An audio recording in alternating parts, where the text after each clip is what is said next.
কর্মকর্তা কর্মচারীবৃন্দ, শহীদ সহকর্মীবৃন্দ এবং রাজনীতি মডেল কলেজের কৃতি শিক্ষার্থীবৃন্দ, ভারতের এই আদরের প্রিয় শিক্ষার্থীবৃন্দ, আধারের আস্পদে অনুপম ভালোবাসা। তোমরা প্রত্যেকেই এক একটি অনুপ্রেরণার গল্প। মানুষের শ্রম থাকে, ঘাম থাকে, স্বপ্ন থাকে, সেই অভিযাত্রার পথ পাড়ি দিয়ে আজ তোমরা এখানে রাজপুতরা মডেল কলেজ বরাবর ভালো ফলাফল করে।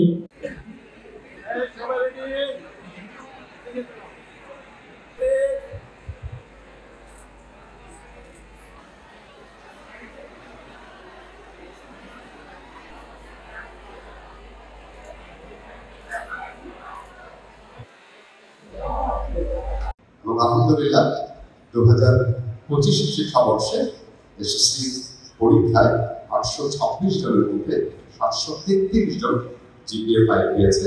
এটা একটি বড় অর্জন। ধন্যবাদ সবাইকে। আমার এই অনুষ্ঠানটা আরো বেশি অন্যরকম ভাবে আরো ক্রিয়েটিভ ওয়েতে করার ইচ্ছে ছিল। আমি অপেক্ষা করছিলাম যে আমাদের একজন ছাত্র যে একটা বিষয়ে ফেল করেছে বা বাকি সব সাবজেক্টে A+ পেয়েছে, সেই ছাত্ররা রেজাল্টের জন্য অপেক্ষা করছিলাম। তাকে মিস করতে চাচ্ছিলাম, বাট বিভাগীয়ভাবে সেটা করতে পারেনি। তা না হলে আমি এই অনুষ্ঠানটা আগে করতাম। আবার এটাও প্ল্যান করেছিলাম যে তোমরা যখন কলেজে আমরা এখানে পড়তে আসবে তখন তোমাদেরকে সম্বোধনা দিব, আর সেটাও আমার চিন্তা থেকে বাদ দিয়ে দিয়েছি, বিকজ বেশ কজন স্টুডেন্ট আমাদেরকে ছেড়ে অন্য কলেজে চলে যাচ্ছে।